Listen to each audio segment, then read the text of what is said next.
It's here. It is here. I've been waiting a while for this. I've been talking about it. Heck, I've been predicting it. It's the Fuji X-Pro3, and I'm going to unbox this for you right now. There it is, unboxed. Now that that's out of the way, let's actually talk about this camera.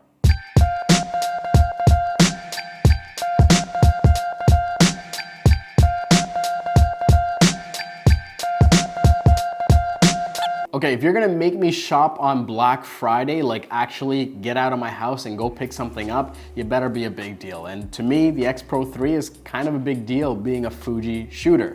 Some early first impressions. Again, I'm gonna save a lot of my thoughts for the review. You're gonna see a lot of videos coming up around this camera, and I apologize if you don't care for it or don't enjoy it, but it's just something that I wanna talk about. Full disclosure, I had some early time with the X-Pro3 weeks ago, probably a day after it was officially announced. I got my hands on one and was lucky enough to play with that. So I had some time to think about this, but I'm gonna give you 10 things as quick as possible that you may not know about the X-Pro3, or you should know about the X-Pro3. Number one, personally speaking, I like the grip of this more than the X-T3. Now again, some of these things might be preferential, and from my perspective, I apologize in advance, but I'm just gonna call it like I see it.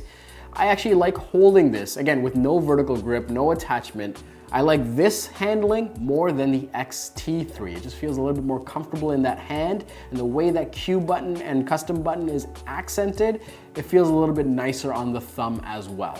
Number two, the hybrid viewfinder is off to the left, and a lot of you are probably gonna like this, especially if you're right eye dominant. Being able to see my subject with my left eye, compose with the right eye, it just provides a better shooting experience for some of you. If you're left eye dominant, well, you might not like this, but again, there's some of you that will actually appreciate that the viewfinder is off to the left of the camera. Number three, the camera is available in Dura Silver, Dura Black, and just black. I initially thought I was gonna get the Dura Black. I was completely sold on it. And then when I got my hands on the actual black one, it was game over. I prefer the black one.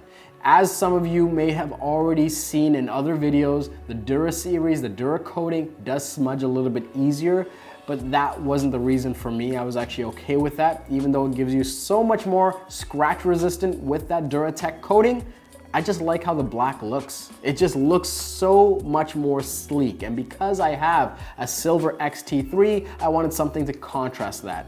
I prefer the black. So while there's a lot of hype around the Dura Silver and the Dura Black, guys, take a look at the black one. Yeah, it might scratch up a little bit easier, and some of you might actually prefer that. The black just looks so stealthy. Number four, yes, you have a brand new film simulation in classic negative. The difference between this and classic chrome is actually quite stark. You notice it right away. Something that really impressed me, and something that I'm very excited to customizing and building a new recipe out of. So stay tuned for that when I give you my new updated recipes with the X-Pro3 firmware. Next, you have a lot more customization with your custom profiles. You can actually adjust your highlights and shadows. You can actually adjust the tint of your monochromatic images. So please get nerdy with this. This is gonna be a lot of fun because you get to create greater images in camera, get that immediate feedback, and maybe, just maybe, create some awesome JPEGs that you're perfectly happy with. Next, the camera is weather resistant, dust resistant, and can operate as low as -10 degrees Celsius. The top and bottom plate are actually milled out of titanium. It's not a stamping method, it's actually milled out of titanium. It has this nice, softened, curved appeal. So if you hold this next to an X-Pro2, you see that this kind of has a more subtle, more minimalist kind of look with that plating. It's actually because of the method in which these plates were made. On to the next point, the camera can focus as low as -6 EV. I'll be honest, when they first announced this, I didn't want to believe them right off the bat, but I took this into like a dark closet right behind the camera here where all my gear is stored, focused, and it grabbed focus. So I feel like you can go as low as maybe 1 or 2 candle lights and still be able to grab focus. Stay tuned for this in future videos. The next thing I want to talk about is the diopter adjuster right here. That wheel here is way more recessed. You're not going to accidentally set this thing off. If you want to adjust the diopter, you have to do it with intention. Yes, it's not a click button mechanism, but believe me, it's recessed enough where it's not going to accidentally shift it. Another thing I want to mention is that people had some concerns about heat dissipation using this camera because it is titanium on the top and bottom. I have yet to find a scenario where this thing felt like it was overheating or the top and bottom plates were getting warm. It simply didn't happen. Now, I'm gonna use this more and more, and I will revisit this subject in the actual review, but as far as I've tested so far and playing with it all morning, didn't have that issue.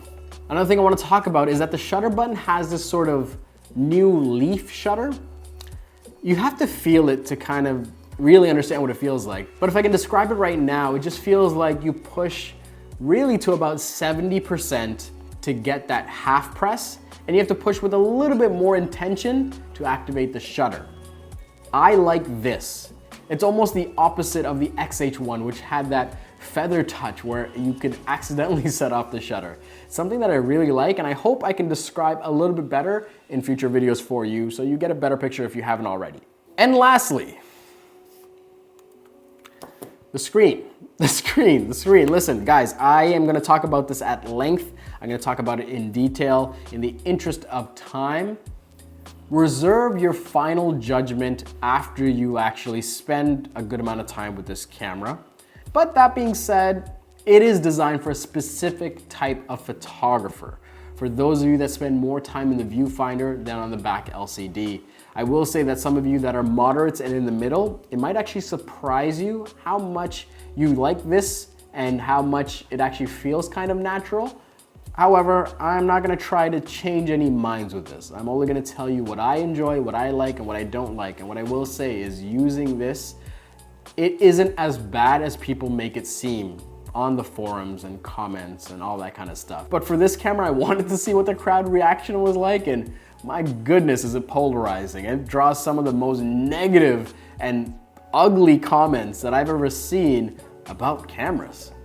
Again, guys, try not to buy into all of that. Pick it up, see if you actually like it for yourself, and if you don't, it's okay. It's gonna be okay. There's still plenty of choice on the market. So there you have it. Thank you so much for watching, and trust me, there's gonna be a lot of content on this camera in the coming weeks. Multiple videos around multiple subjects. It's just something that I won't be able to shut up about until the official review drops. And believe me, I'm gonna take my time with this thing. This is not a next day review sort of situation here.